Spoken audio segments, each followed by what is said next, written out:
number 26686. Is Brian here?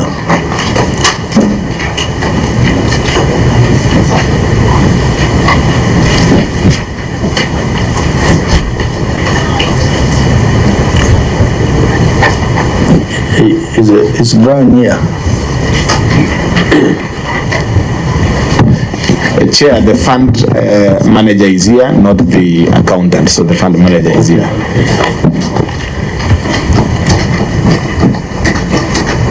So we are concerned about the accountants because in all the funds report, it appears that this problem is repeating itself. So that's why we are very keen to know who the accountants were.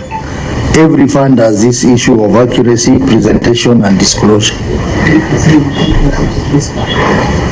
And also, is the same Brian that was an accountant in the previous, you remember when you ask the accountant in the previous fund of education, is he here? Because it looks like when accountants are staying outside more than inside. Is he here?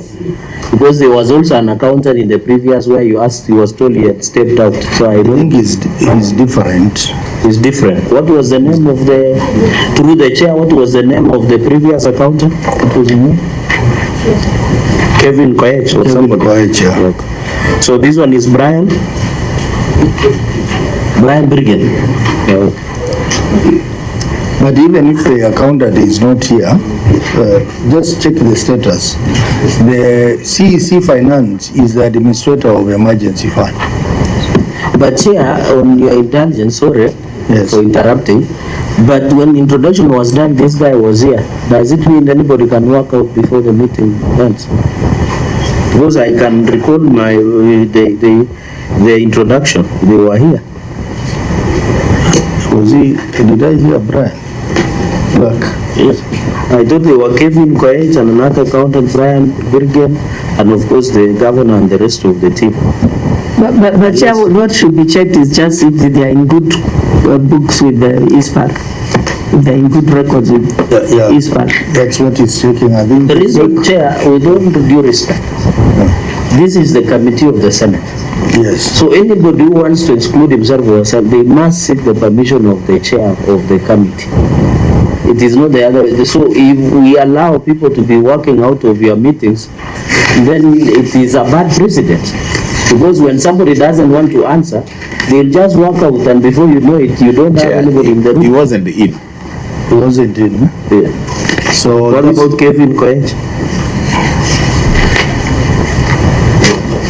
He was not in. Okay. So we'll check the answer. I think then what is the status of the? We have a problem with the website for verifying that. But all the same, let me take it to the CEC Finance through the governor. The regulations of the law allow that you are the administrator of the emergency fund. So can you explain this anomaly of inaccuracy as highlighted by the Auditor General?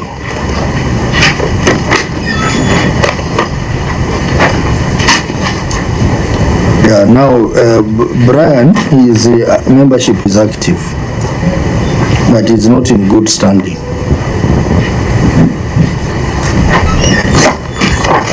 Proceed. You can also respond to that issue of not being in good standing. Thank you, Chair.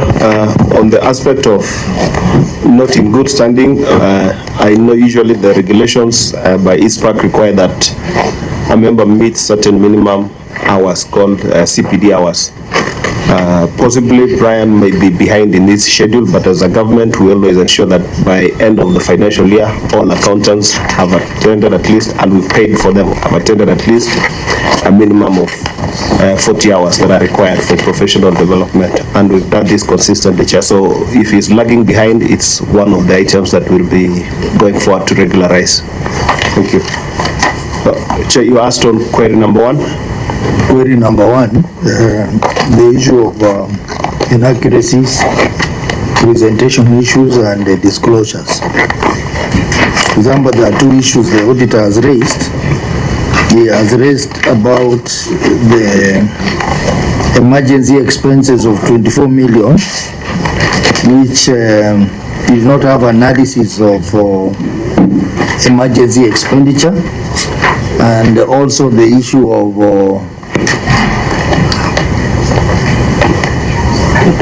aspect number 2, payment of about 1,773 instead of 25 million, leading to that variance of 24.9 million. So you can explain all that. Thank you, Chair.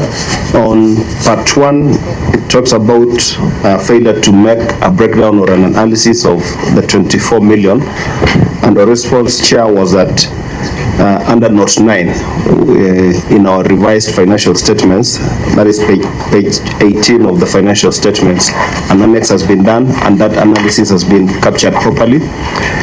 Of course, Chair, we understand that funds report under accrual basis, so in the subsequent periods we've really endeavored to ensure that our team is well capacitated to do proper disclosures and detailed disclosures in line with what you've even said, so that we give as much information as possible.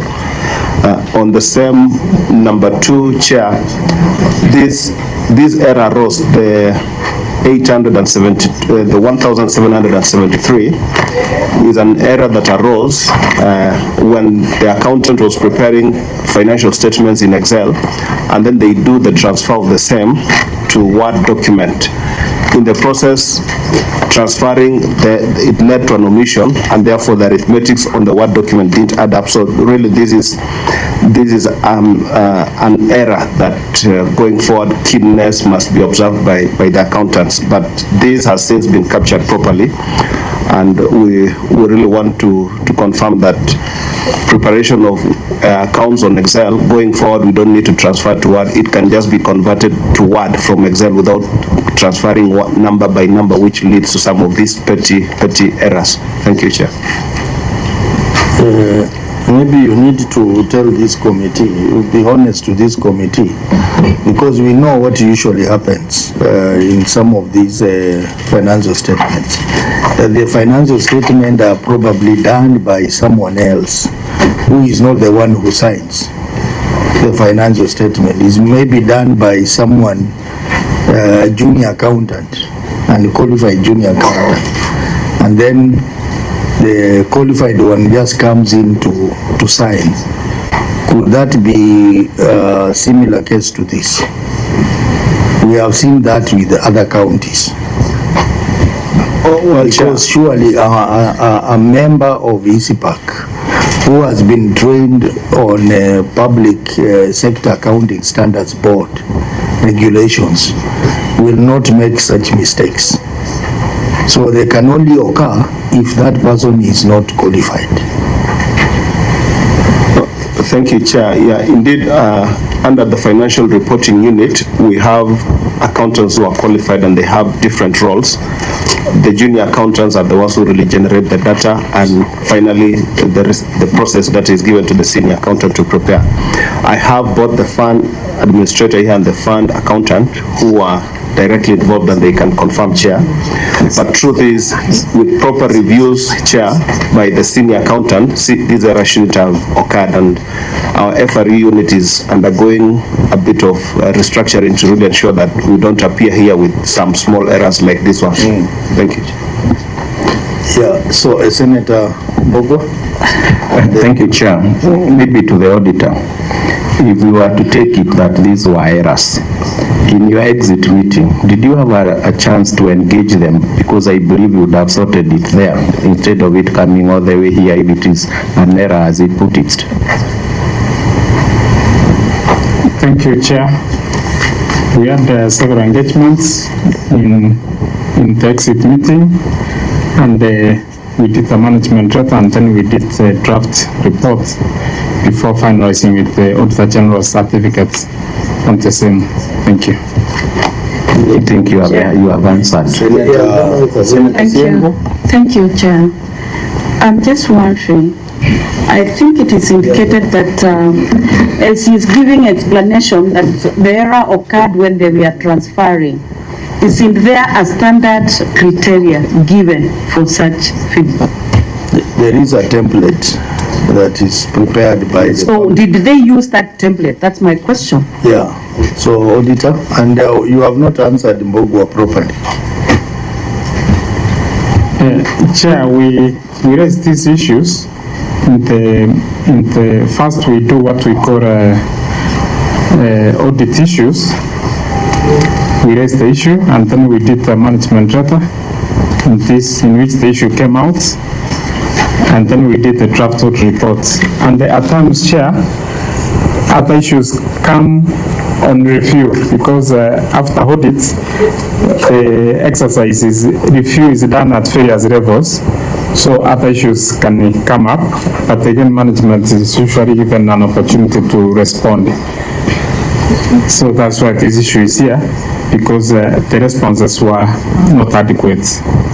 So according to you, it was not an error? Okay, thank you, Chair. According to audit, we normally assume everything is not an error unless management proves otherwise. Answer my question about the template. Thank you, Chair. Maybe I need to get the representative's question again, once again. I asked, isn't there a standard way of reporting? There is a given template. Did they use it? Because the way he was explaining, the error occurred when they were transferring. Thank you, Mr. Chairman. We have the National Treasury has issued accounting templates through the Public Sector Accounting Standards Board guidelines. So it's like they didn't adopt the template fully. That's where these kind of errors end up cropping up. Then kindly respond why you did not use the given template. And Chair, before he responds to that through you, so that he can respond together, it's that don't you check the work after the accountants have done as the CCM Finance? Thank you, Chair. Yeah, I wish to confirm that what the template that is given to us by the Public Sector Accounting Standards Board is an Excel template. That is the same template that we use. The occurrence of this error, Chair, is in an attempt to present neater versions of this document. We usually prefer to take them to Word. Now, when you're taking to Word, you're keying figures to the Word document, but you're transferring the same figures that are really on Excel. Now, when you finish keying into the Word document, you should do manual calculation, what we call casting. You add up so that you ensure that no figure has been omitted. But if you really look at the original Excel template, it is there and it balances. But the truth or what I agree is the levels of reviews, which I'd say might not have worked effectively, and under our finance reporting unit, we are actually putting in place systems to ensure that first we adopt even the right template, because these templates keep being revised often. Secondly, second level and a third level review before these go to the auditors, and it's an attempt, it's our internal so that these errors don't occur again. Thank you. Chair, I want to find out, is your system computerized? Do you have a computerized system in Nandi County? Because what I expected from even the accounts that you're talking about that they were in Excel and you imported to Word. I believe there must be an import from Excel to Word so that those rekeying should not be there. I just wanted to find out if you have an IT system, because if you have any, then basically you should be able to generate some of these reports directly from the system, because you can the IT fellow should be able to set that template and format it for you in the system so that you don't have to encounter these errors. Thank you, Chair. We use Excel templates to prepare our accounts. Reason being, initially, the IFMI system was, there are certain modules that were to be operationalized to be an integrated reporting tool, which then means that we would be able to print out accounts from the IFMIs. But since IFMIs doesn't really, all the transactions for counties are not captured on IFMIs, we are still forced to resort to Excel. And we hope, we had hoped, the guidance we had received was that possibly there'll be a universal system perpetrated, given by National Treasury, so that we would get there. But for now, we still use Excel. Thank you. Chair, to the chair, OAG, you say during these responses, you never met the client. Is that the true position?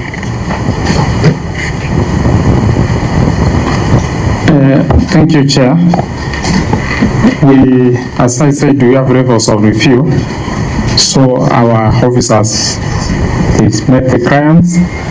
And So during these particular responses on the funds?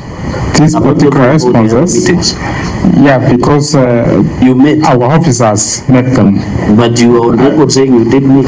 Now at the personal level, because I am the one doing the final presentation, I didn't have an opportunity So to I meet them. think in future you just say your office, don't say I, so that you don't mislead the committee. So how long has been this financial reporting template been in place? Chair, the financial reporting templates are reviewed from year to year by the Public Sector Accounting Standards and published in their website. So the client was aware of this They must have been aware, Chair, because they are publicized for all accounting officers to adhere. Thank you, Chair. Governor, because all questions are answered through you because you are the one who took an oath, could it be the reason, Chair, that Brian Briggen is not in good standing with the ISPA? Because looking at this is a basic accounting issue. So if they are committing an error in terms of template reporting, I have heard Senator Kisang ask about IT, and I'm happy he's here because he has made what the CC responded to look like a child's play, because it's not even in place. I was wondering where that explanation came from. So my question is, could this Brian Briggen, fund administrator and CCM, you don't have the capacity to do these things? Because this, the non-compliance of template is a very simple issue, Chair, that should not even be escalated to the Senate, number one.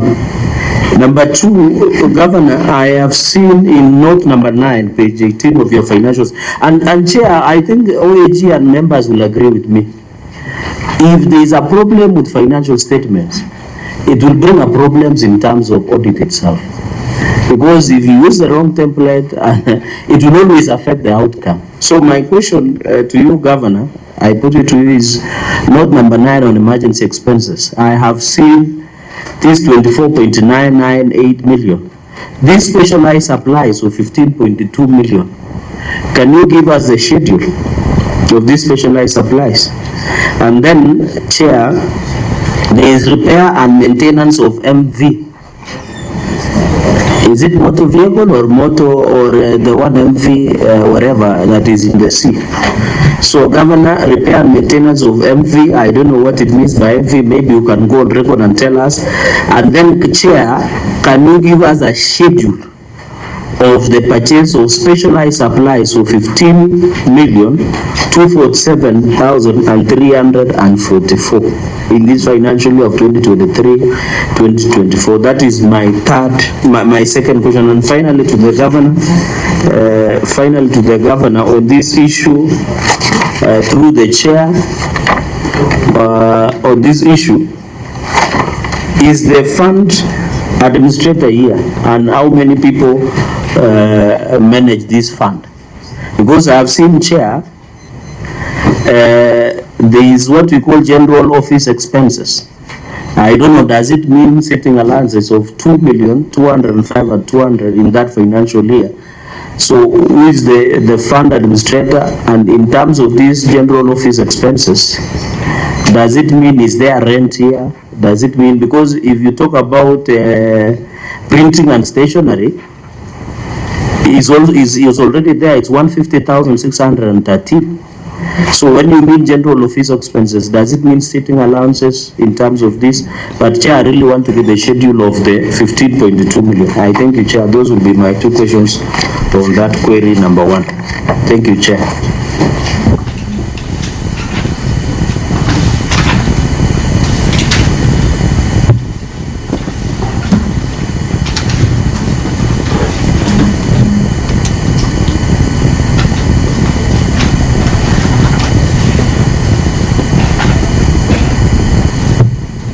Proceed. Thank you, Chair. On the question on the note 9 that Senator Cherargei has asked about emergency expenses here, these are items during audit schedules are always provided to the auditor. Most of these, the components are in the schedules that would have to provide if we are asked to provide. It is available for this committee to review, Chair, and therefore each of the items, I mean, I could just mention a few, but I know there's a comprehensive list. It involves, under the specialized supplies, we had emergency bridges, we had lightning arresters, really in response to the emergencies, the specific emergencies we had in Nandi. But the comprehensive list showing the 15 million can be availed, Chair. On the question about who manages the fund, Chair, usually there is a committee, and that is captured on Roman 7 and 8, which really shows the Fund Administration Committee as provided for in the Act. So it's usually the CCM in charge of finance who is like the chair, and then there is the first few pages of the financial statement. The fund financial statements, like the 3rd or 4th pages. So the profiles of the members are captured. We have the CC member in charge of finance. We have the CEO in charge of health, which, and then we have the fund administrator, and then the fund accountant. But ordinarily, of course, based on the emergencies that arise, various departments are always involved in terms of making decisions on issues of emergency fund, because it is based on what emergency comes in. Thank you, Chair.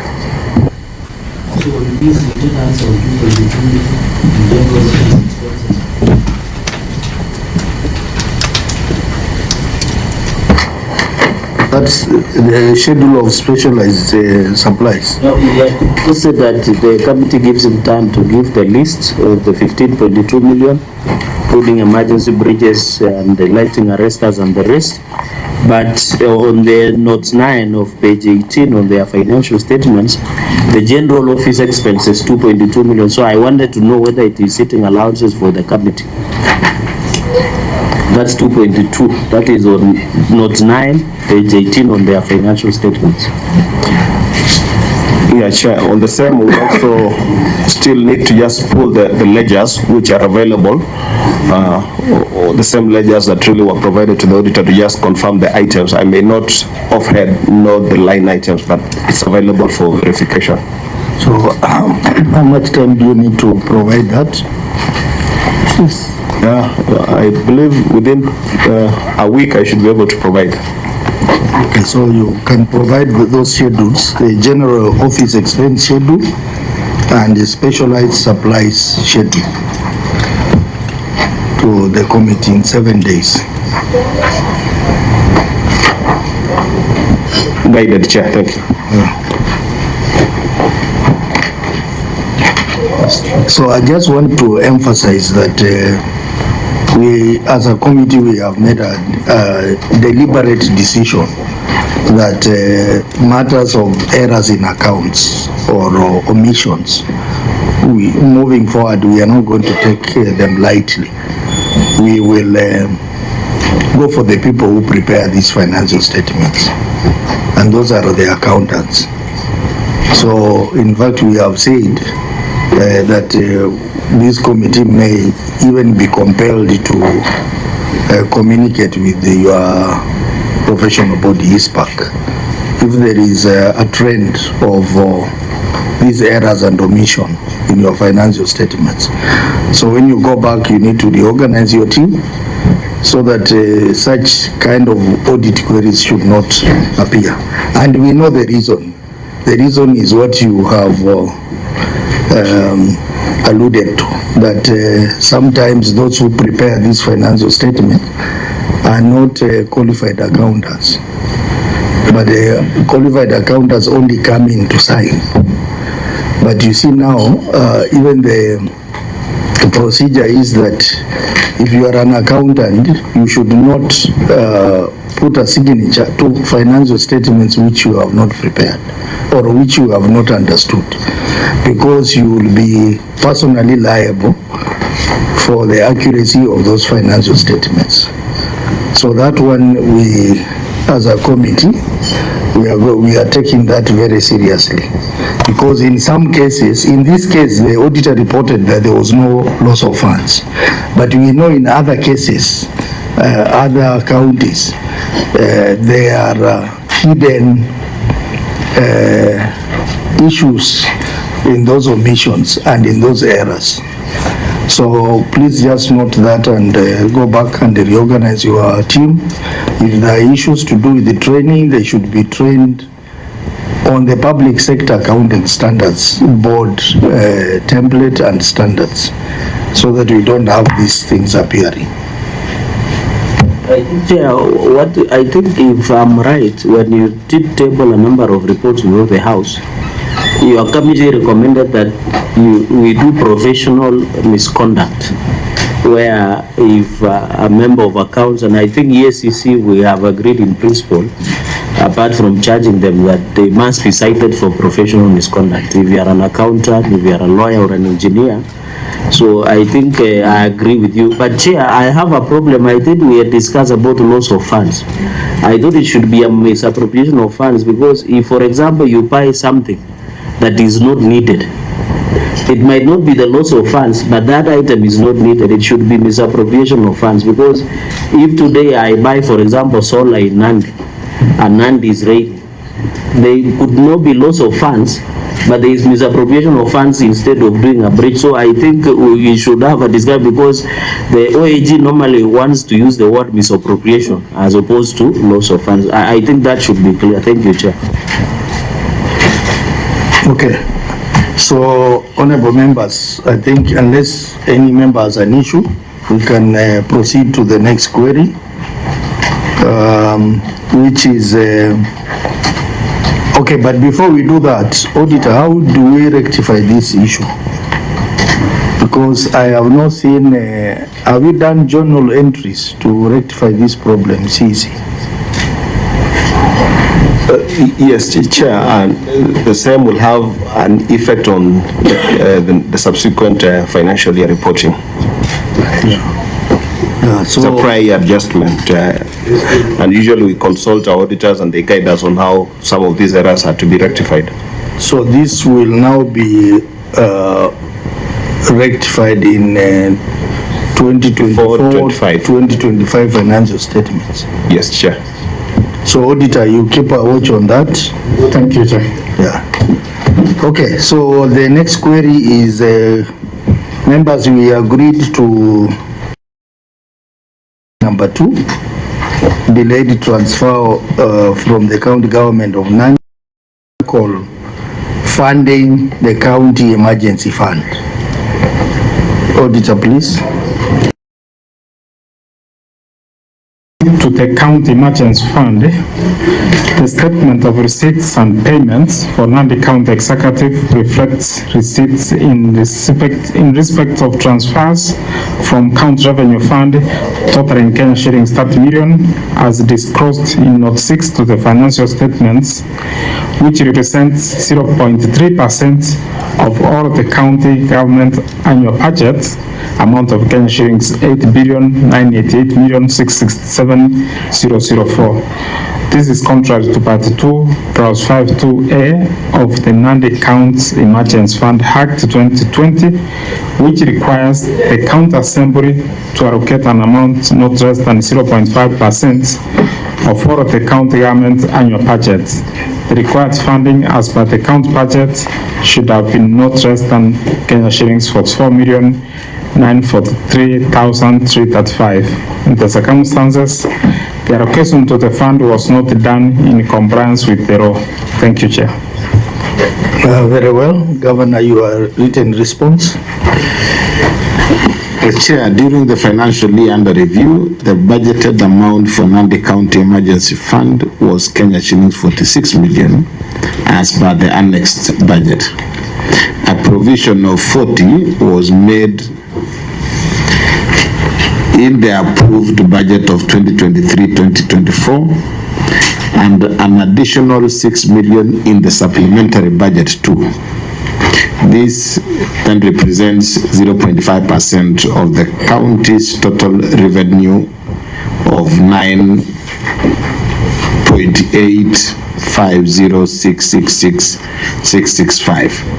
However, the actual amount transferred at the close of the financial year was Kenya shillings 30 million due to the delayed remittances from the National Treasury for that for the outstanding financial the June disbursement.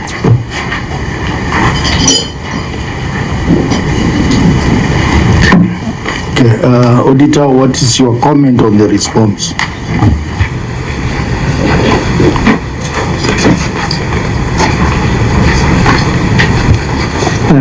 Mr. Chairman, the comment is that still the county has not complied with the Nandi County Emergency Fund Act of 2020.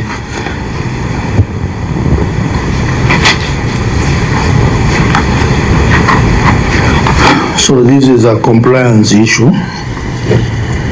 Yes, Chair.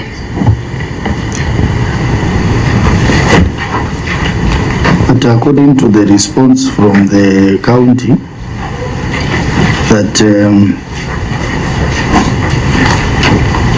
so what was actually transferred was 30 million, but what was budgeted for was totaling to, is it 46 million, which was within the 0.5%. Of 46, only 30 was transferred to the fund. 30. 30. So that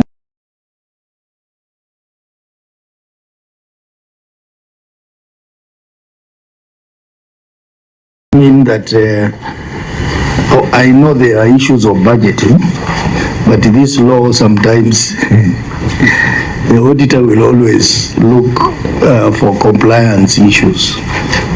So it is a query because he did not comply to the law, your own law actually. Nandi County, it was Nandi County, yeah, Nandi County Emergency Fund Act. What does the National Emergency Provision provide? Legal. Through you, the only provision on PFM is on limitation on power of the county executive committee member for finance to make the payments. That is under section 113, whereby the CCM for finance may not during the financial year make payment from the emergency fund exceeding 2% of the total county revenue, as shown in that county government's audited financial statement for the previous financial year, except for the first year. But in terms of what should be put there, it's left to the counties to decide. That is under section 110 of the PFM, and when they are establishing their county government emergency funds. The limitation is always on the limitation is on making payments from that emergency fund. That is the limitation that is set by the national law, that is the PFM. Senator Kisam. Chair, I wanted to ask two questions. So I raised two issues. Number one is maybe as a result of dispersing 30 instead of 46 million, were there any emergencies in Nandi County that the people suffered by the 16 million not being dispersed? Number two is in the subsequent year, it's 2024-25, the balance when you received the exchequer from Treasury, did you remit the balance of 16 million to the fund account?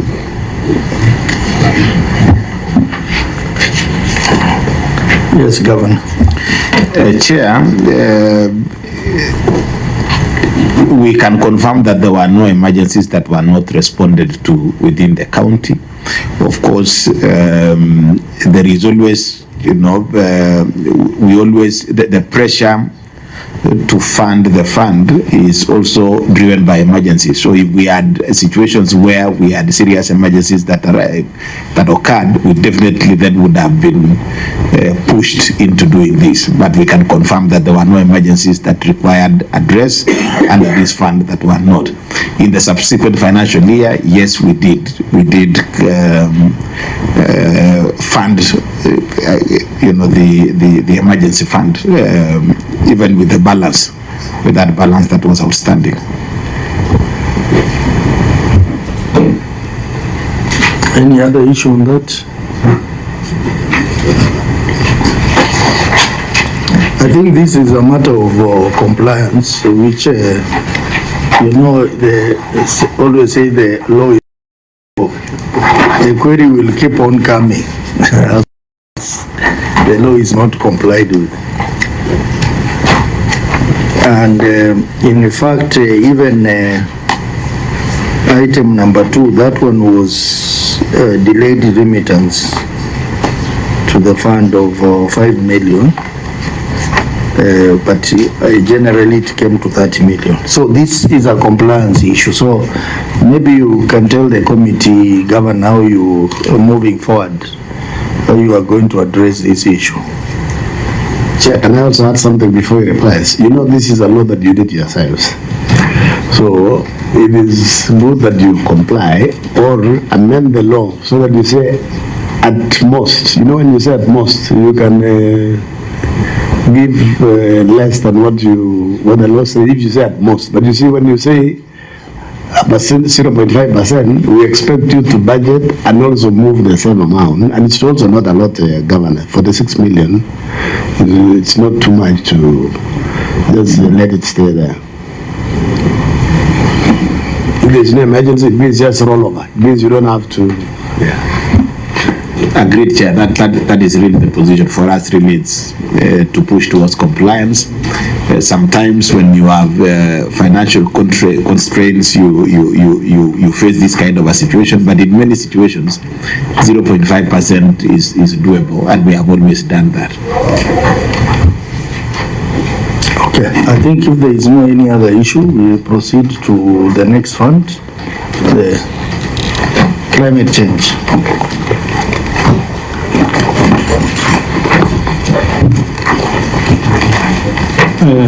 Mr. Chairman, we move to the report of the Auditor General on Nandi County Climate Change Fund for the year ended 30th June 2024. The report on the financial statements, they have a qualified opinion. Mr. Chairman, we had 4 issues on this climate change. Number 1 again was to do with the presentation, accuracy and disclosure in the financial statements, which is quite similar with the one we have just concluded on.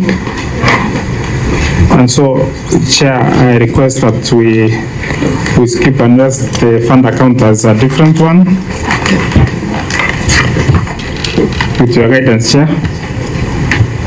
Is the fund account according to your records through the Chair? Chair, the fund accountant is CPA Jennifer Jepet. So that's this pack number 27293. I think it's different from the earlier one, Chair Brian. Yeah, Jennifer, is Jennifer around? Jennifer is not around, Chair. She's indisposed. Chair, I have a problem with that answer. Governor, is it strategic that all your fund accountants are absent? And number 2, Chair, as per the tradition, unless it has changed, Chair, can I have your attention? Yeah. As per tradition, when you are indisposed, because Parliament under Article 123 deals with evidence-based, it's an evidence-based driven engagement. Could the governor provide the doctor's report that shows that Jennifer could not attend? Because I have a problem, because the first one, Kevin was not here, Brian was not here, and now Jennifer is not here. And we have noticed, Chair, unless the governor will allow the committee to write to ISPAC to punish the three fellows for professional misconduct, because all these three funds have had problems in terms of accounting and in terms of presentation in their reports in financial statements. So is it by design, by default, that coincidentally the three of them who are supposed to manage these funds are not? I agree. And then, Chair, you might have to punish the governor and CCF and the fund administrator, because if the funds accountant are not here, it looks like there is a bigger scheme to cover something. And the problem is that, Chair, all these issues, the auditor agree with the auditor that the same fate will fail, because it is also the terms of presentation, accuracy and disclosure in financial statement as a public sector accounting standards, IPSAS. So the question is, all the three funds, even the first one that we stepped down, had similar issue of accuracy, presentation and disclosure. And the accountants, unless the governor will tell us that he has hired people who are not qualified to do these jobs, then it becomes a bigger problem. So, Chair, can the governor go on record and unanswered, one, whether he has evidence that Jennifer is sick, then that matter, because it's evidence-based, number one. Number two, the fate of these two. And number three, the professional misconduct. And I agree that it should be punished from the CPA, because he's the one who heads these funds, Chair. I thank you. Yeah, the system shows that Jennifer is inactive. She's inactive and not in good standing. Yeah, inactive, membership status inactive, status not in good standing. So maybe Brian was active. Yeah, he was not in good standing. So maybe CEC Finance, you can start through the governor. These are your people. This one is inactive, meaning that he's not even a member. He's a member, but who is not complying. And both of them are not in good standing. Yeah. Yeah. Thank you, Chair. Indeed, the issue of being in good standing and with the profession, really, as I've always communicated, is their personal responsibility. And the county, we've always assured that we're able to take them through training. Allow us, Chair, as I'd indicated initially, to really revisit these issues. Point of order, is it better if the governor answers that question, because it looks like he has people in office that are not qualified? And if you are not qualified, you are not supposed to be in office. The long and short, Chair, I agree with this, if I have not paid my subscription fee with LSK, it means I am not qualified. It means I cannot represent anybody in court. So what we are having are not qualified. So can the governor tell us why he's retaining people who are not qualified in office? If he answers that, then we leave that matter to rest. The governor is going to make a comment on that, but the person who deals with them on a day-to-day basis is a CEC Finance, so he needs to give us a background, and then the governor will respond to what you are saying. Thank you, Chair. So yes, as I'd indicated, is that really as a county we've ensured that all the accountants that have finished their CPA are able to be members, and also continuously able to support them to be in good standing.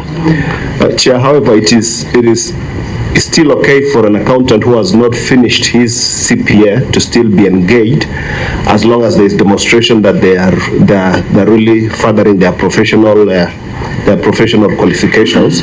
But for those who finished, in this case, the fund manager here and the fund accountant ought to be in good standing.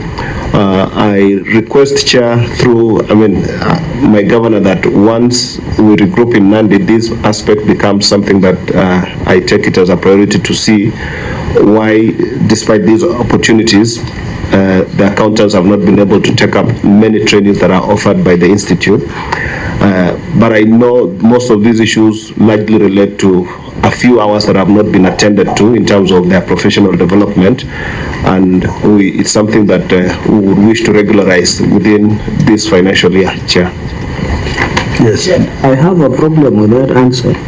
So through the chair, CCM, you are saying somebody who is unqualified, because the law is very clear. When you apply for something, there are certain requirements. So you are telling us that accountant who is in the process of acquiring or being registered with ISPA can be engaged, if I'm getting you right. And number two, is it the business of you as the head of all these funds to ensure that these accountants are registered? Because you are just, I thought it is not even about hours. Maybe they have not paid annual subscription, or they have not done something, or they have violated their profession. Is it your submission through the chair that it is your responsibility as the head of these funds, CCM, to ensure that Jennifer Chebet, Birgen and Kevin should be? Thank you, Chair. Thank you, Chair. Yes, and number one is that on the ISPAC portal that you check whether somebody is in good standing or not, it usually gives a reason as to why. So for these members who may not be in good standing, the portal would clearly tell us what the issue is, and we could verify. Secondly is to answer Senator Cherargei, is that really, generally, professional competence and to be in professionally good standing is usually a personal responsibility first, but then the responsibility for the ability for them to discharge duty should then mean that they come to the table knowing very well that they are competence professionally in good standing, and therefore, depending on what reason that makes them not be in good standing, it might be a very minor issue, maybe even a simple issue of not filing the CPD hours. It's something I wanted to have an analysis. Point of order on two things. One, through you with the indulgence, Chair, CCM, you are failing the governor. Because if you go and Google in portal and you notice Cherargei is not in good standing through the chair, is not in good standing, I want to know your action. Number two, you have wished away by saying, if it is not in good standing, it's okay. Maybe the chair, then maybe to AG and the professional that are here, is it good if somebody is not in good standing or has been cited for professional misconduct in the ISPAC to prepare some of these financial statements through the chair? Through the chair. Thank you, Chair. I think I wish to confirm on behalf of every professional body, the good standing is to show that this person is up to date and has been appraising themselves with the changes in the profession. So, Chair, when you have a person without that good standing, it means they might have fallen back and may not be up to date with what is changing in the profession. And maybe that explains why we have the current queries that we have in terms of the presentation of the financial statements. So that good standing requires that you are up to date with the changing professional standards. Like I indicated earlier, Chair, the Public Sector Accounting Standards Board revises the templates annually, yearly. So it is necessary that you keep updating yourself. We're also changing the accounting system, and I think we are aware that we're now moving to the accrual system of accounting. Those are some of the things that someone in good standing has acquired the knowledge and will always be able to present financial statements that meet the required standards at that particular time.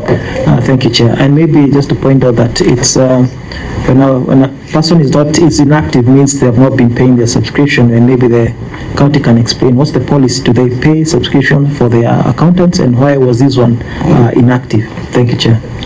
So Chair, in addition, so that Senator Kavidu can come on board so that I complete. So now we are seeing the consequences of not in good standing.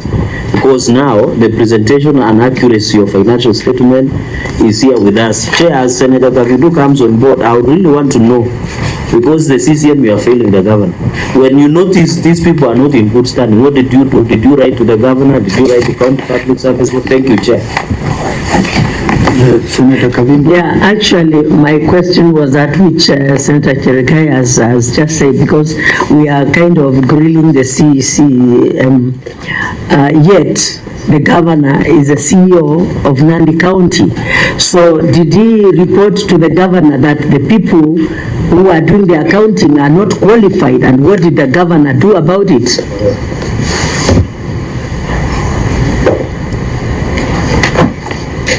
Yes.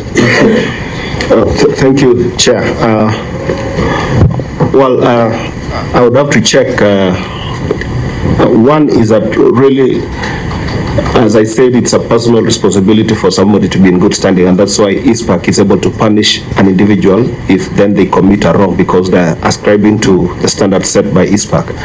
So, Chair, whereas this didn't come to my attention, and possibly during that time may not have come to the attention of my colleague then, I would suggest that we take corrective action by then me taking the personal responsibility to review all the accountants that we have in the system and be able to communicate their status, and through the governor we should be able to take proper action.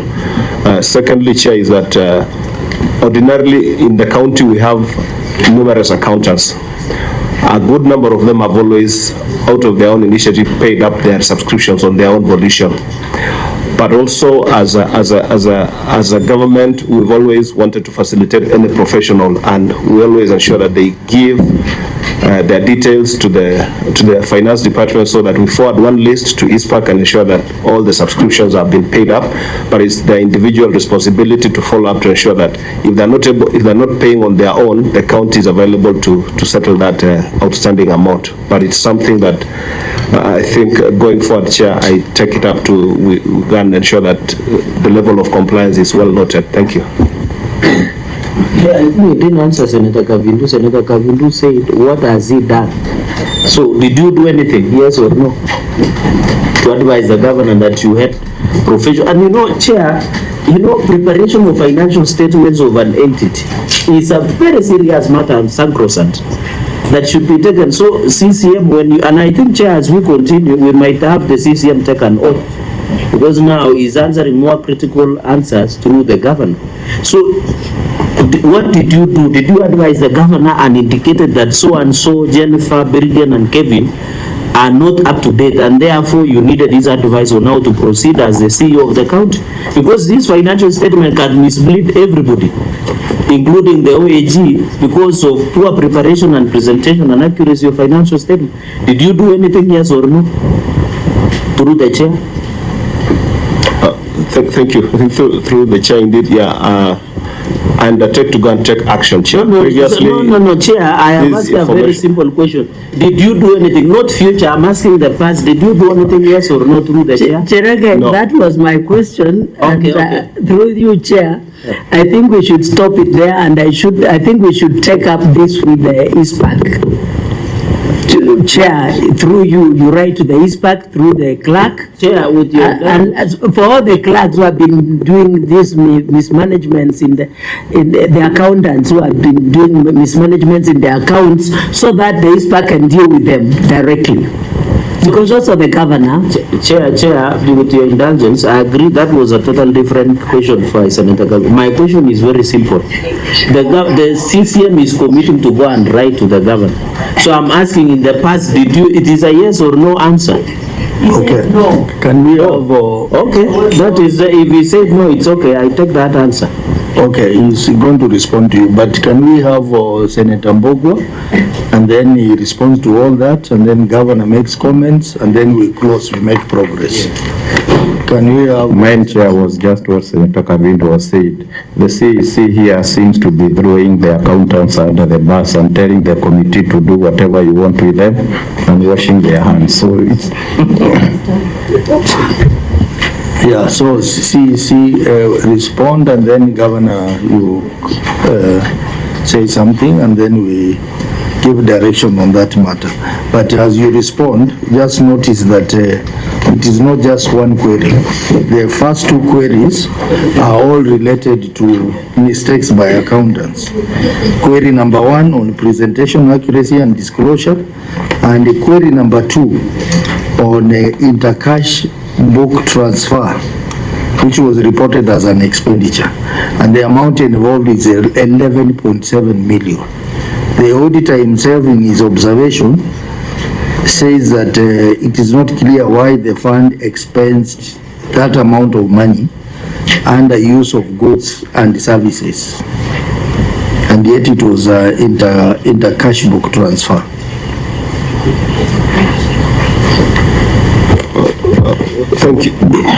Thank you, Chair. Yes.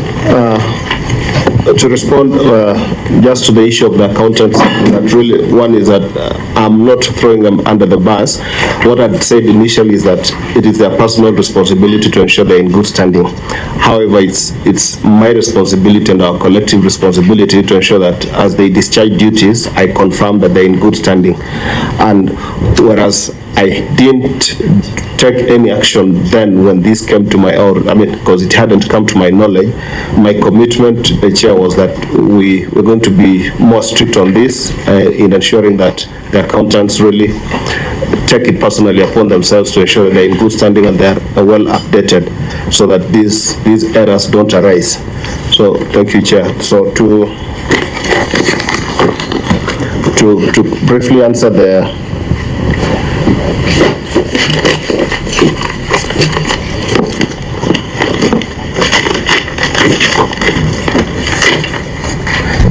questions that you raised, Chair, is that question 2, okay. The inter-cashbook transfer reported as expenditure. So, Chair, do I answer what the auditor needs to read first? That's okay, thank you. We in our pre-meeting, we said we just discuss the two, because they are all accountants issues. Okay, Chair. Proceed and respond to it. Okay, thank you, Chair. So what we respond to the inter-cashbook transfer, of course, the background, Chair, is that as has been indicated, is that there was a commercial bank account at Family Bank, but also another special purpose account at Central Bank. When this FLOCA program was running, we were using the commercial bank account, but at the point when Treasury, the National Treasury, via circular, indicated that all spending or all expenditure through this fund should be done at the special purpose account, this money was wired back. So initially there had been a transfer of this money from the special purpose account to the commercial bank account. But then these monies, after the circular, were taken back. Now, while tabulating, while the accountant was tabulating, the trend or the trail of this figure was not captured well, because a transfer back of 11 million was a balance of several transfers that had been made to the commercial bank account. There were about 3 transfers.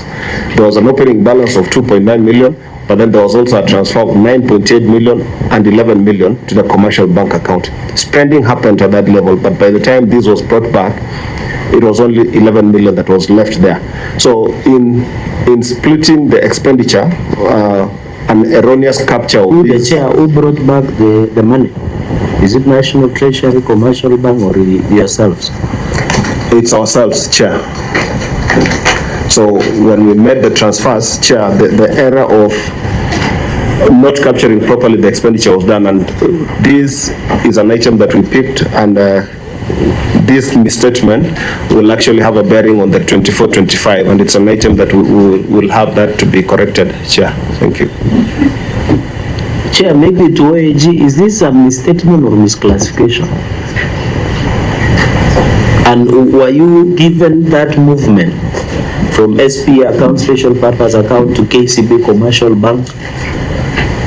Thank you, Chair, so that I can ask further questions. Chair, this is a misclassification and of course a misstatement, but we took it under misstatements because it was a transfer and yet they indicated it in the accounts as use of goods and services and as an expenditure, but it was not an expenditure, so it was misstated. Yeah, with this 11.7 million, were you able to track? Did it, it says in the management response that it was returned to special purpose account. Did you see the Treasury Advisory Circular? What they said? Chair, we didn't confirm that. You did confirm, did you see the circular? No, we didn't. So, through the chair, Governor, what gave you the impetus for this movement from to SBA from KCB Commercial Bank? What gave you the strength? That because chair, I've looked at there is no annexures to satisfy this question of 11.7 million. And what was the fate of this 11.7 million through the chair, the intelligence? I think we have asked so many questions. Let the governor respond first to those ones. One, the transfer of the amount from the commercial bank account to the special purpose account is pursuant to a directive by National Treasury that the expenditure was supposed to be done in the special purpose account and not in the commercial, and there is a National Treasury circular dated 29th of March 2023. Yes, yes. Annex, it's annex, part of annex 2. Is it annexed to these documents? Yes.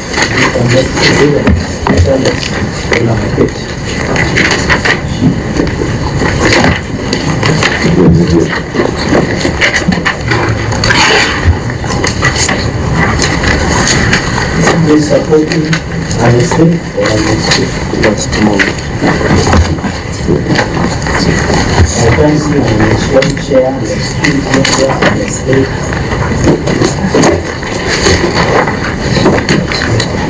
The last page, advisory, the last annex, Senator, the very last.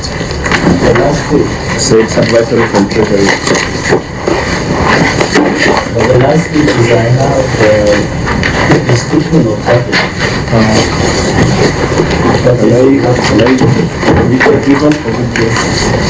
It's part of it.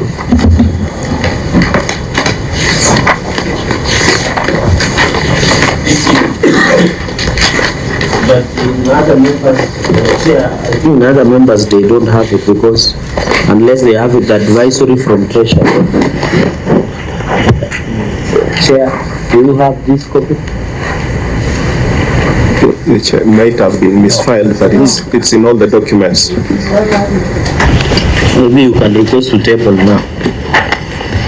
It's true. I don't seem to be having it myself. Maybe you can give it to the chair.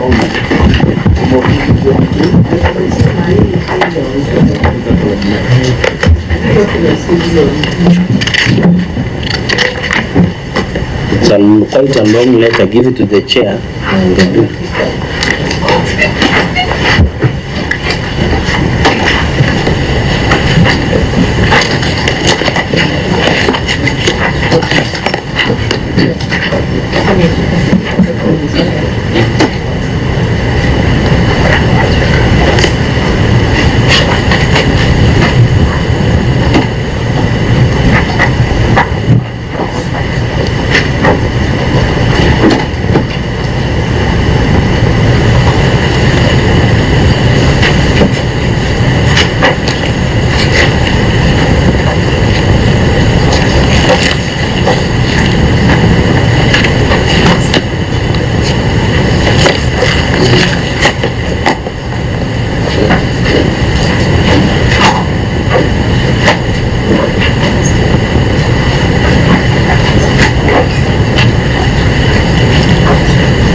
So Chair, that was the advisory from Treasury, and if you look at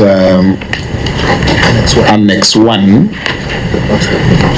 there is a bank statement from Family Bank indicating the transfer from Family Bank to special purpose account and the exact date.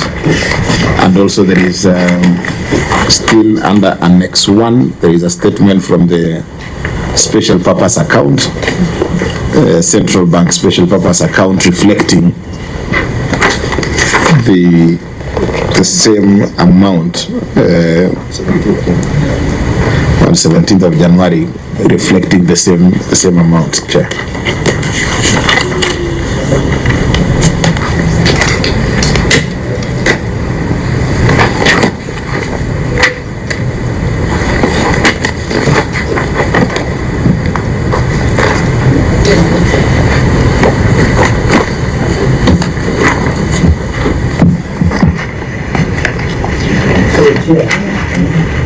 Yes, I have seen this through the chair next years.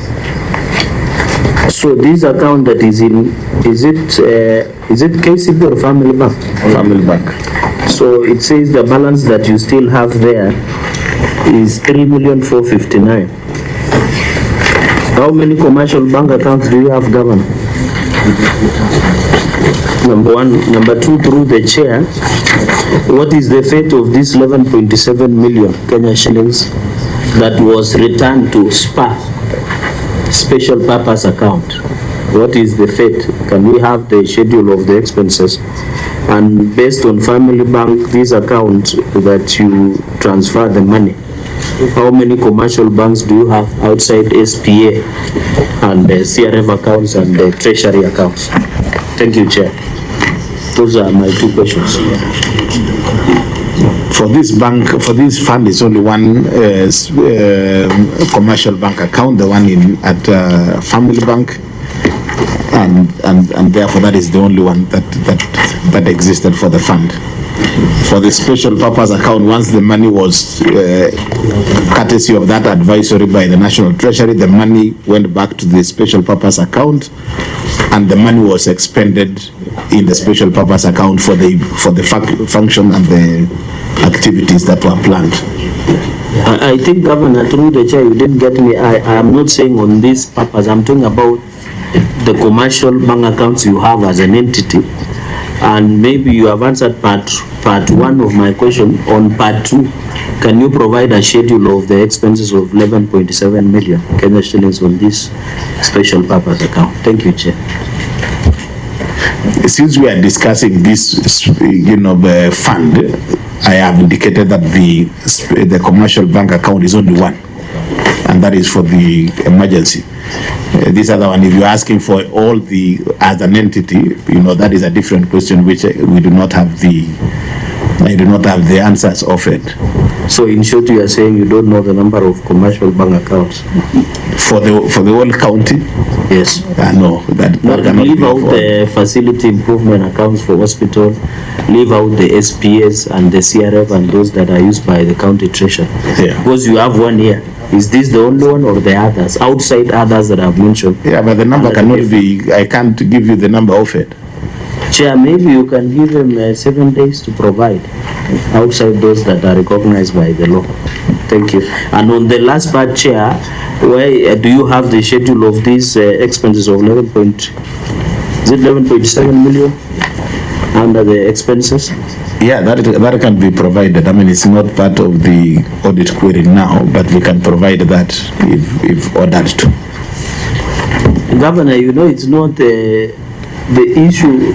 That is why the Constitution says the Parliament, including this committee, shall consider. The reason you are here is to try and mitigate some of this audit query. So the fact that it is not part of the audit is to allow you to show the value for money, not only accounting, but the value for money that you have been given. I think that is why the OAG will say value for money was realized or the value of money was not realized. So if he can provide that scheduling of that expense of 11.7 million, maybe you can give him a number of days, and then before you do your report writing as a committee, you can be able to look at that 11.7 million. Thank you, Chair.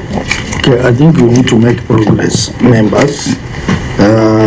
The first issue was the issue of the fund accountant. I think the CEC, you have said that you are going to reorganize your team. As you reorganize your team, make sure that even the placement of that reorganization has to be taken into account, because this is a bigger fund of 265 million. And then you put there an accountant who is not active and who is not in good standing. It is not small accounts like the other one we have looked at, the emergency. This one is much bigger. So I think that reorganization has to look into such aspects as well. Number two, on this issue of the matter of inter-cashbook transfer, which was reported as an expense, I think you can give us a schedule of the 11.7. We can give you another 1 week to do that to us, so that we confirm that figure with the listing of all the expenses under it.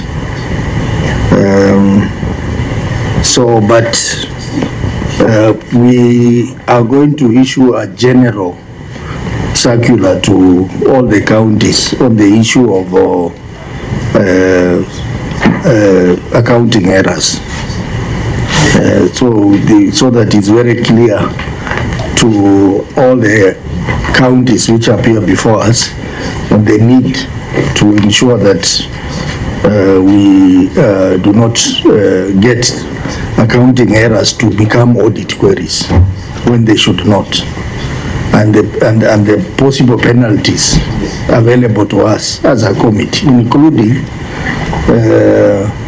quoting them for misconduct with the ISPAC, so that we will be able to send out as a general circular, not just to Nandi alone, but to all the counties. Yeah, Chair, I just want to comment on what your statement just now on professional misconduct, and I wish to point to the committee to Accountants Regulations of 2022, Section 8B, which defines what professional misconduct is, and misstatement constitutes a professional misconduct. Thank you, Chair. Yeah, so you will also help our clerk when drafting that circular to all the counties. Maybe our legal can read it for the benefit of the governor. Okay, legal, you can read it. Okay, it's under the accountant regulations, they are 2022, and regulation 8 is on professional misconduct, whereby it states that further to section 30 subsection 1 paragraph X of the Accountants Act, a member of the institute, that is ISPAC, shall be guilty of professional misconduct if such a member fails to, and the relevant paragraph is B, comply with the institute standards prohibiting falsification of books of account or misstatement. Yes. Okay. That you will cite it in the letter as well. So let's move to unsupported expenditure. Query on unsupported expenditure, auditor. Chairman, unsupported expenditure, the statement of financial performance reflects use of goods and services amount of Kenya shillings 39,083,028 as disclosed in note 7 to the financial statements.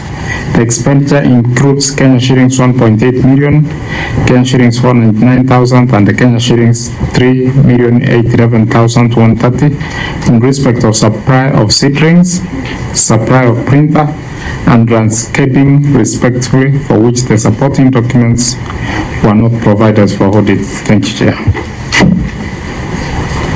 Okay, Governor, your response? Chair, at the time of the audit, the 3 files were misplaced, but later they were found attached in this response. are copies of the supporting documents. And that is annexure 3.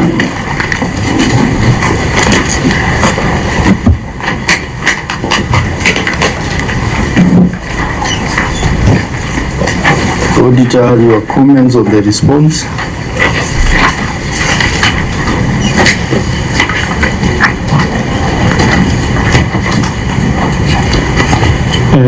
Mr. Chairman, we saw the support documents they had,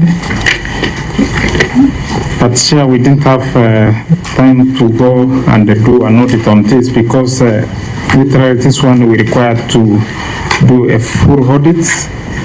We check on the procurement, how it was done, how it was budgeted for, to the point of payment.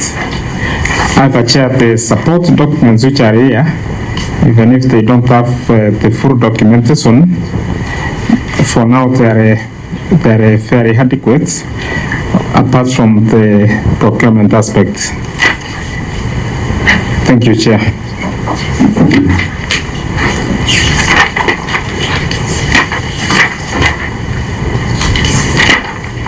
Chair, maybe as an exit comment to the OAG.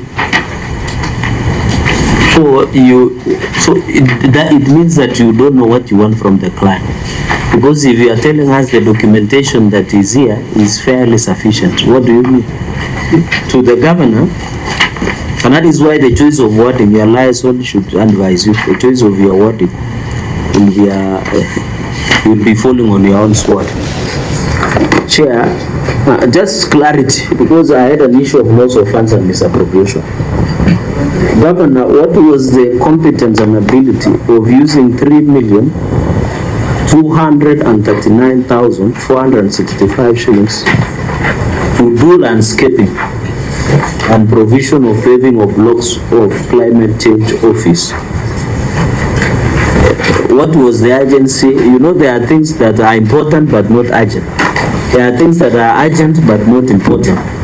What was the competency of these 3.2 million in terms of landscaping and paving of blocks? And that is why I don't agree with the word of loss of funds, but I agree with the word of misappropriation of funds. So in this, number one, to the governor, because I have seen the payment schedule, you have given even the one on the taxation, I have seen the issue of family bank, that you have been provided, the KRA, the issue of tax or withholding of taxes, the one on swift transfer, and also the tender that you paid for. So in this was it Ketsetsu entrepreneurs, you know, you have stamped with the Climate Change Unit, Nandi County Limited, you have paid this amount, and there you all are signed, the designation of the officer, but certification and approval 1 and 2 is left blank. So, Chair, what is the second question to the governor? What is the authenticity of this payment voucher, where approval 1, approval 2 was never signed, cash folio number, head of supply chain management never signed, it was signed only by 2 individuals, that is voucher examined, there was no certification of this payment. That is my question number 3.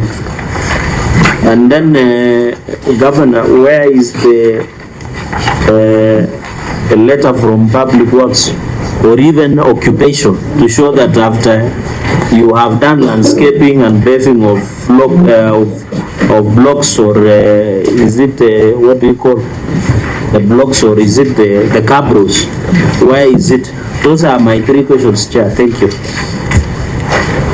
I think I'll ask Senator Siango to ask, and then those questions can be responded to before we continue. Chair, looking at what we have been going through on this climate change fund, I'm getting concerns, and I would request the auditor to, because the issues, the summary of the issues are 4, and none is addressed. It concerns us as a committee. 4 issues, none responded, not even partially responded to. It concerns us. Responded, they have responded. Maybe you should use the word addressed, not responded, they have responded. It's just addressed. Chair, the message is home. Okay. Now, Auditor, you have indicated that you didn't have time to go through these documents, and that you do not have a problem with them even as they are, except the procurement aspect. But I can see there are letters attached. There's an award letter which has been, award letters which have been attached. There are minutes of the evaluation committee. There are quotations and all that. What do you say about that? Did you also have a look at this? Chair, As you respond to the other queries, we are starting with you. As you respond to the queries by Senator Cheragei, Senator Siengo, and the others, you can include mine there as well. Chair, can I also? No, we will do the second round. Chair, on the aspect of procurements, I said, Chair, I didn't see the budget because initially some of these things need to be budgeted for, and then on the procurement you need to advertise. I didn't see those advertisements for this kind of tender sort of contracts. And then, Chair, we need, because we didn't go verifying on this, we needed to see at least even photos of these exercises which were done, and of course certificates of completion of these works, especially the landscaping. So it has been partially addressed, but not fully. Thank you, Chair. But I asked you that whether you had an opportunity to keenly go through all the documents, and when were the documents submitted to you? During the audit or after the audit? And Chair, just to add on to that question, I can see there is a file which was not availed, which was lost, and it was found later. Can we also know when this file was found? And if the auditor was able to check on this file which had gotten lost? Yeah, files. Auditor?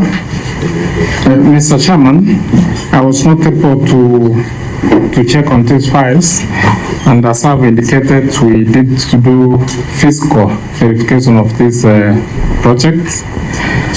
So at this level, we expected to have photographs and the certificates of completion of these exercises from the respective engineers and the Master of Public Works. And then, Chair, that's why I said this kind of documentation, they required an initial audit, which we didn't do, but it was done at verification level, and so we are missing those documents. And then we need a time, Chair, to fully interrogate these documents. And of course, undertake fiscal verification. But Chair, here it indicates that the files were lost, but they were found later. That later were the files brought back to you for perusal. Chair, during audit, we didn't have these documents. So we are just, we got them at this level of when you invited the clients to appear before this committee. So that's the time we got access to these documents. So through you, Chair, Governor, again, your people are failing you. Because how can files be lost and then found later after the Auditor General has left your offices?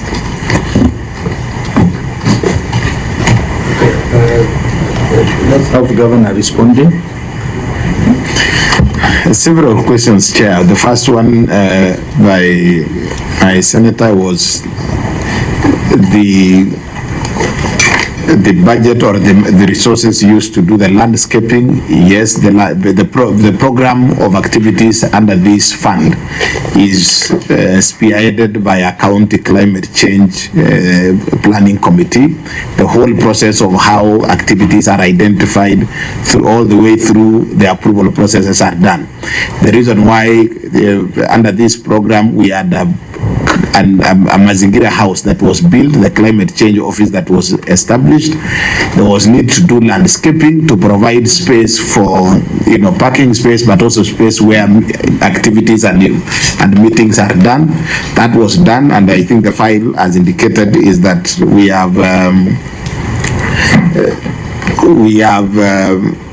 we may not have included the pictures, but the events, the contractor who was given the work did the work. There is completion certificate, and the works have been completed.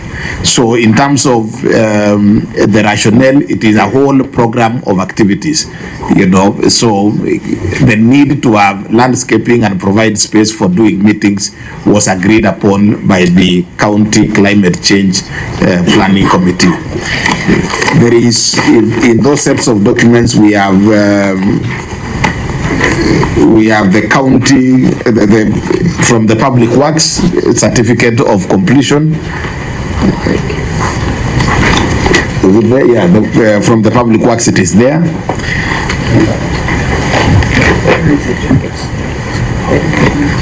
The certificate by the engineer is part of Annex 3.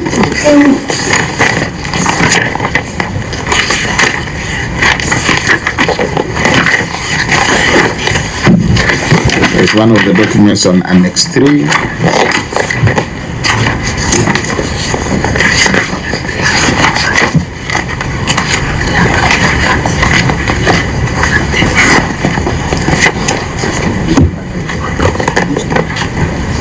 Yeah, there is summary of statement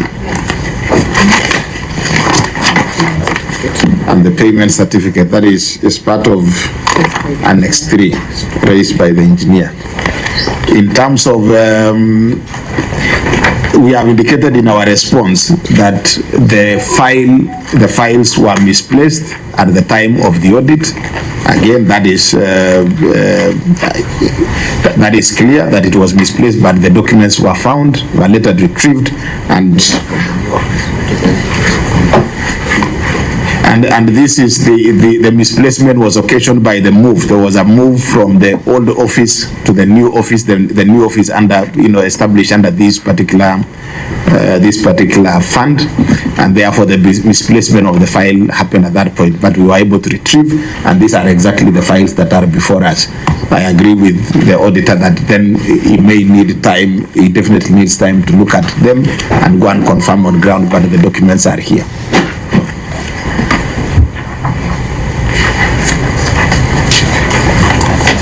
Let's do another round of questions. Senator Bogo.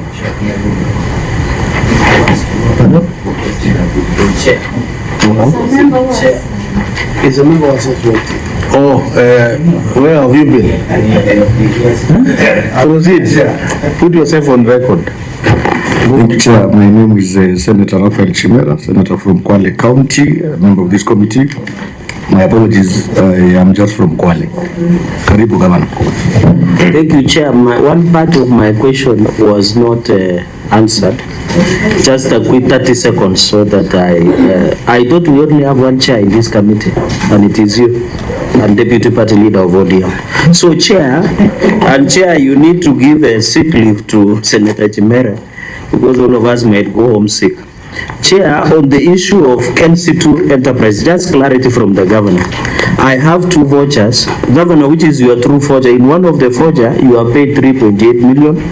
for paving and landscaping. In one of the forger, it is 3.2 million.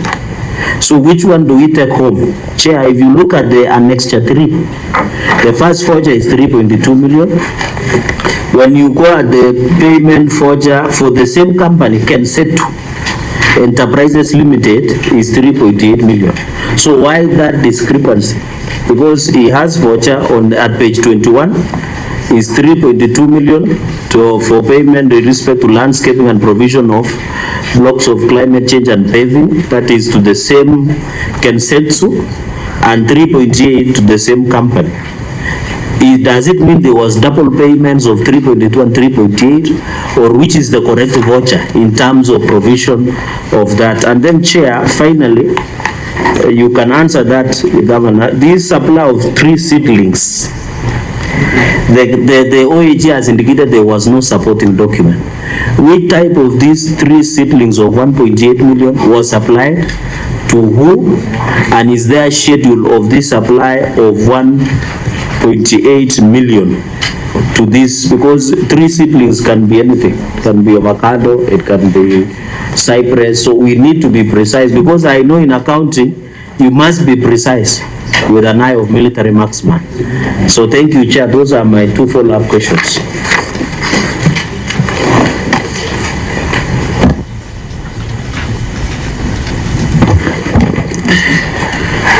On the voucher, I mean the figures, Chair, I think there is one of the documents there that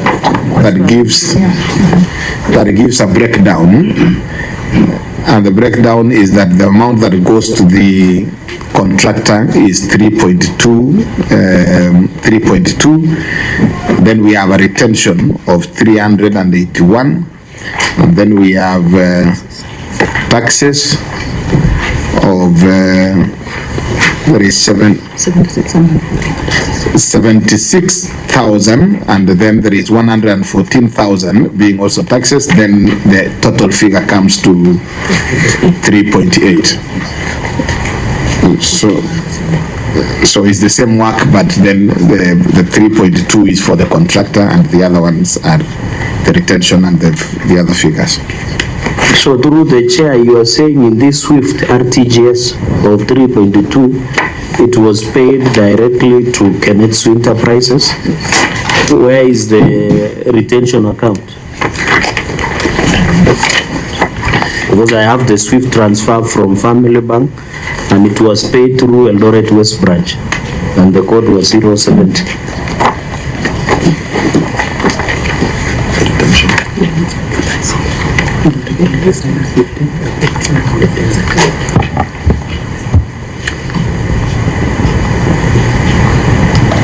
And then, Governor, to enrich your answer,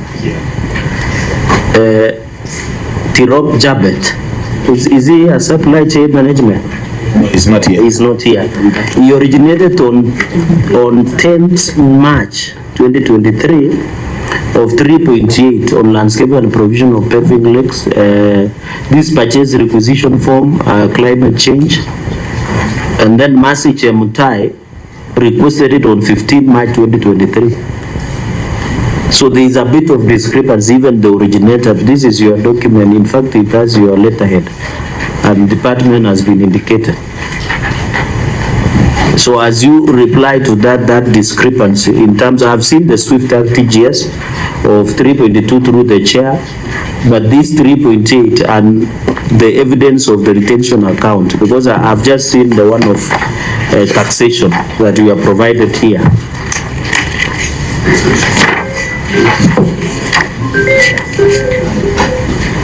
So the retention fee remains, amount remains within the account, within the fund account. That's how much? 381,000. Is it part of your documents to the Chair?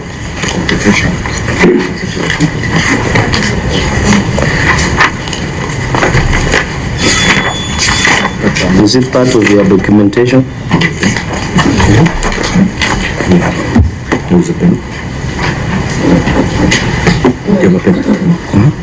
Kidogo, just a moment. even in the LPO. So the retention is just part of the bank account, I mean the balances in the fund account. We do not. Governor, but in your payment voucher, you have indicated you have paid 3.8 million. It is here. In your earlier voucher, you have indicated you have paid 3.2 million. So which one should we take? I thought when you are writing the voucher, it would have exempted the taxation and the retention money that is retained by the in the account, as we have indicated.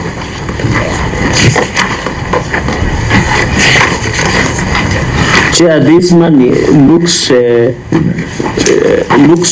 small like chicken change, but it's very serious. The payment voucher is 3.2. But in the letter of acceptance, which is part of your documents. Yeah, but acceptance letter has to give the overall fee, the contract amount. 3.8. Yeah, if you look at the invoice by the contractor, the invoice 3.2, which is the amount, yeah. But I've shown you the discrepancies of the dates of requisition of Tirop, Chabet, and Mercy Chemtai in your own document. So my concern is, then why give a forger that you paid Kenetsu 3.8 million as opposed to 3.2? If I am to go with your narrative that you did pay 3.2 because you needed to pay taxation, you needed to pay terror, then why supply a forger that you gave Kenetsu 3.8 million, which means you violated the law? The voucher that I have here is 3.2. So this one we should stand it down, the 3.8 one. Which one? This one that is attached in annex number 3. That is the certificate. Can I, Chair, can I just give out the voucher? So there is the first voucher of 3.2. That one, yeah. 3.2. But as you go through your documents, there is another forger that has been signed. Just a moment, it is here. That has been signed. That is the engineer certificate. The certificate is not up. This one, Chair, I have it here. Payment voucher, proposed landscaping and provision of paving of the, and it was stamped.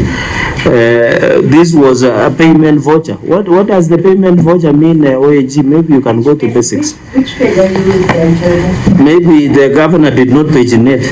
I'm just skimming through as an industrious person. Skimming through comp and tail, because when you say this was on 4th July 2023, what does it mean when you say payment voucher? Chair, the first payment was 3.2 to Kensetu, and they stamped paid, and is fully authorized by the holder and examined. But there was no approval 1 and 2. There was no approval 1 and 2. What does the law say? But stamped paid. What about certification? So it's not there. It's not there. But so the authenticity of this document cannot be. Yes, Chair, but it's paid. The first one is paid, stamped. So let me ask through the Chair, if money is paid but approval process is not followed, what becomes of it? Does it stand the test of time? No, no, it falls by the sword. So Chair, maybe the committee can advise on how we can proceed. Thank you, Chair. I rest my case. Maybe, Chair, in addition to that, the other payment is not paid. So management maybe can tell the committee what was this they wanted to do. Correct. Yeah, thank you. Chair, maybe I can take the advice of the committee. I rest my case there. Because I know time has been fast spent. Let me have Governor. Governor, please. The Chair, allow me to ask the Chief Officer to respond to that. Chief Officer. Thank you, Chair. Through the Governor. On the first payment voucher that does not have the signatures of the approver 1 and approver 2, this happens when we are paying using the central bank account, where the signatories are the approver 1 and approver 2.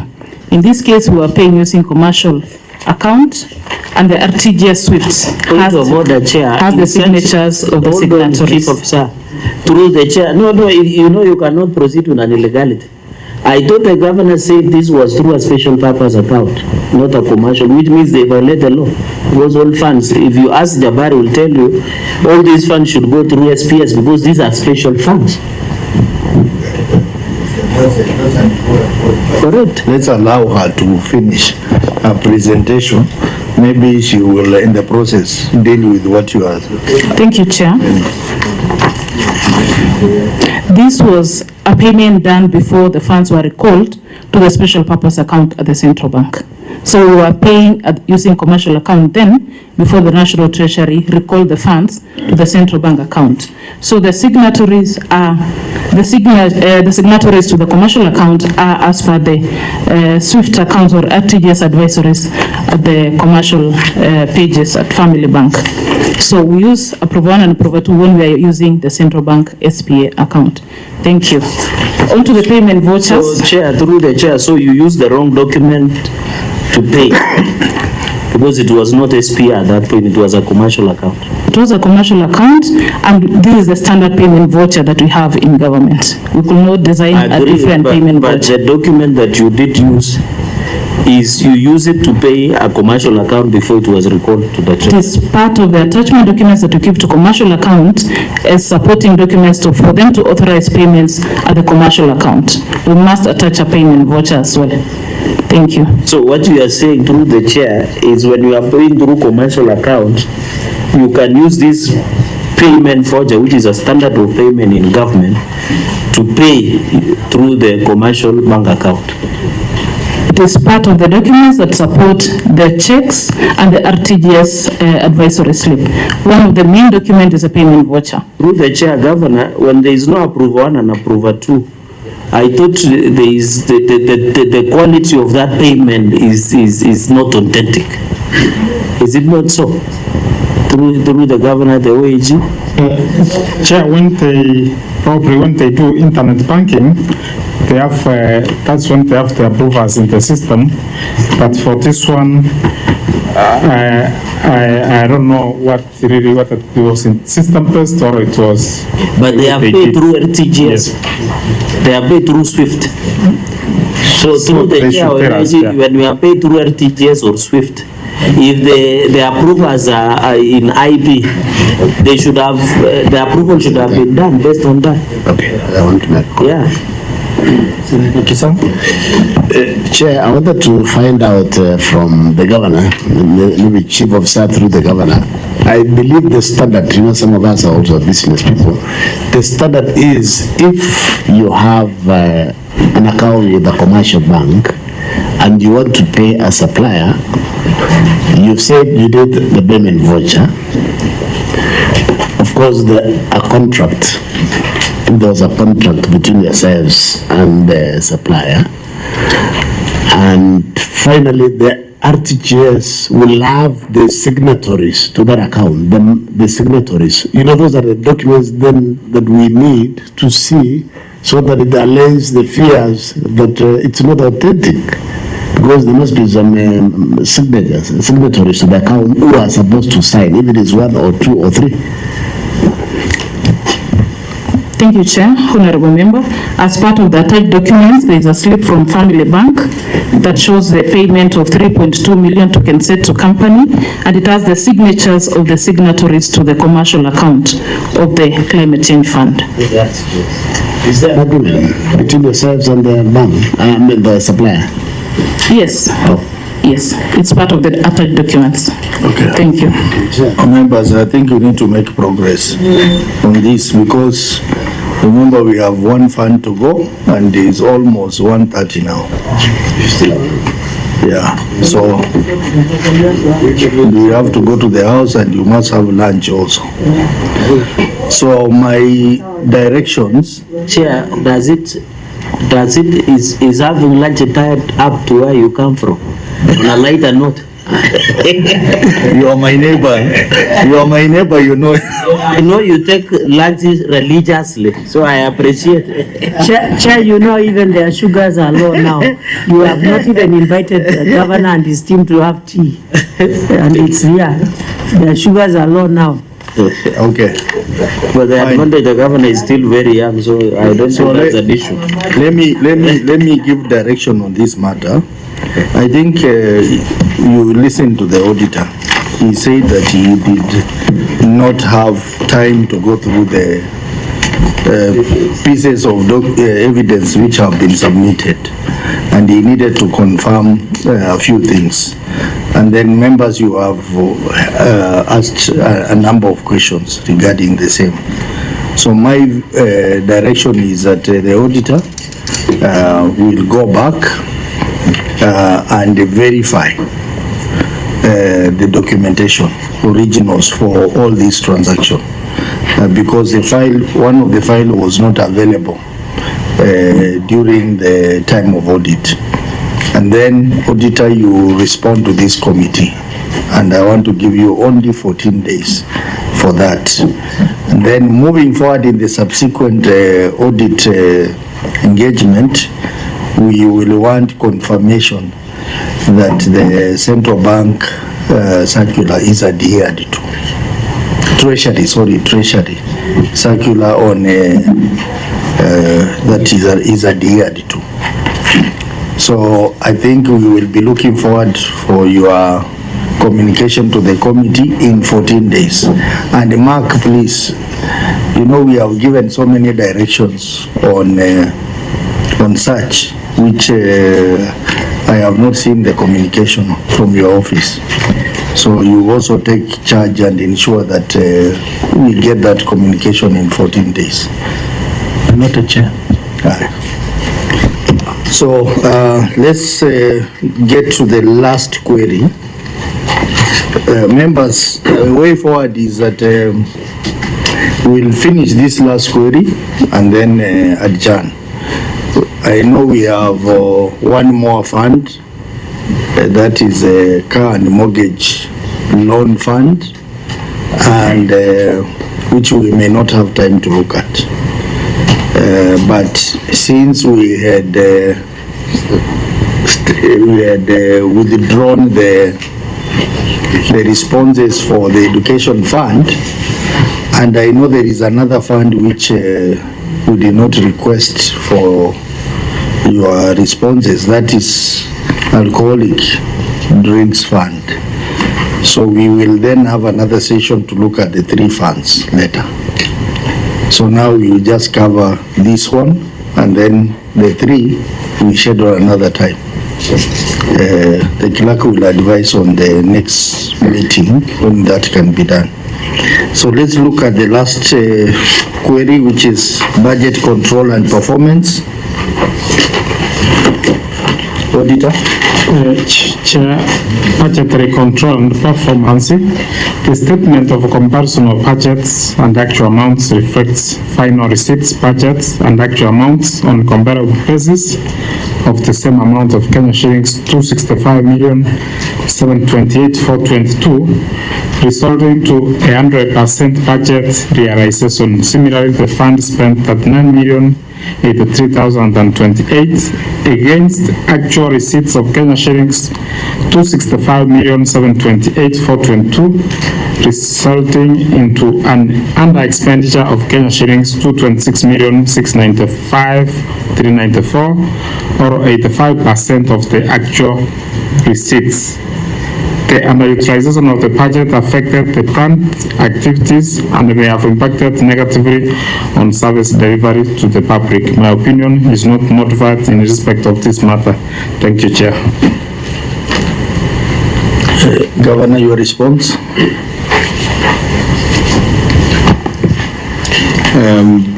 The under expenditure of 85% occurred due to the late disbursement of the CCRI, which means the County Climate Resilience Initiative funds, to Nandi County.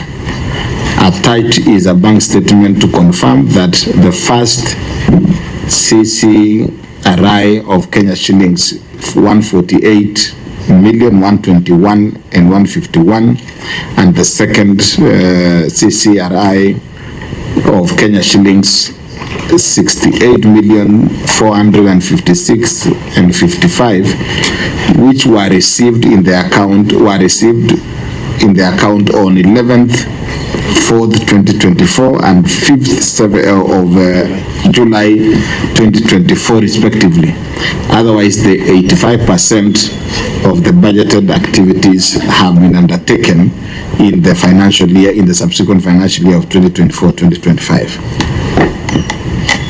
Auditor, your comments on the response? Thank you, Chair. We are going to engage in the next audit to confirm these activities, whether they were carried out since the funds were received in the current financial year of 2024-2025.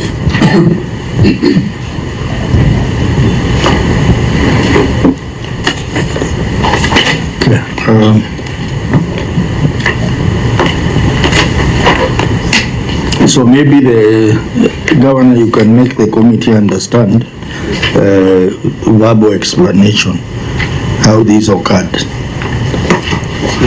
The explanation, Chair, is that there was delay in the disbursements on this fund, and the amount for the financial year under review came in the current financial year. So the activities could not have been undertaken in the last financial year. They were undertaken in the current financial year. So the challenge here is, whereas you have an under expenditure of 85%, that 85% was money that was received in the subsequent financial year, and therefore the activities were undertaken in the financial year, and therefore the next audit on this fund would then capture that expenditure and the activities that were undertaken. So the 39 was received in 2023-2024? Yes. And then the rest was received in the 2024-2025. So was there a rebudgeting of this? Yes, supplementary budget we did. Okay. So members, your comments? No comment, Chair, but the COG should also put pressure on the executive for the budgets to be released in good time, because they release a budget very late, so that you don't even have time to work. That is why most of the counties are even returning money to Treasury after the end of the year before working with it, because of these delays of the budget. And Chair, I think also this committee should do something about that to help the counties.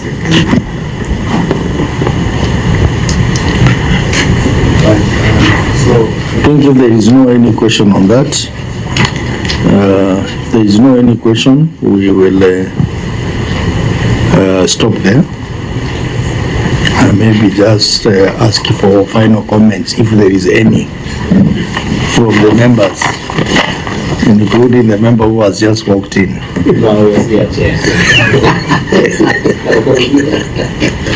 Any comments, Senator Bogo? Yes, Chair. Just to the governor. Governor, you are a second time governor. Your staff are really letting you down. To come here and be put to answer questions about missing files, you really need to read the riot act to them. And sometimes you wonder these issues, even the assembly, how did they handle? Because this is an issue which could have been handled there at the county level. So, Governor, these people do something. Sure. Maybe mine is to the CEC through the governor. You've noted in all the funds, the first query is inaccuracies. You know that is basically capacity and competence. So for you, maybe the best thing to help the governor, it's also good for you to have meetings with your staff, check reports even before, and then when the auditors are in place, you become very close. So, there are some things, because the way you answer questions, you understand these things very well. So this issue should not reach Senate. Yeah, because I see you are very competent. If on retirement of your boss, you can go for the seat.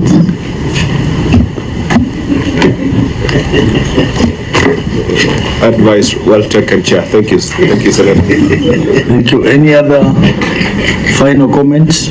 Senator Cherige? Chair, I would have wished we would have done the three, especially education, the one on car and mortgage, and the one on alcoholic drinks.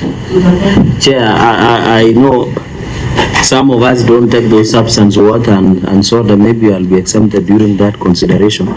But the point I wanted to make, Chair, you know Kenyans pay their taxes very painfully. So it is always unfair when it comes to accountability. We cannot account it properly, Governor. And I saw the communication from COG yesterday over the accountability issue and transparency by the COG. Chair, I have noted a number of things. One is professional misconduct, which all of us agree. The issue of accuracy and disclosure and many others. It points to a bigger problem that, Chair, you must pronounce yourself as the committee. Because if all this, for the three, because I've had the benefit, for the three, the issue of non-disclosure, accuracy, which are basic accounting issues, have not been handled. And you know, Chair, Nandi is not short of professionals. You are our neighbor, and you know very well. If it was other counties, I don't want to name names so that I'm not accused of profiling them, we would be agreeable. But you know, my community, they are good in sciences and maths. So when you say the shortage of accountants or professional misconduct, Chair, then you must be worried as our neighbor, because you know our progress in terms of accounting.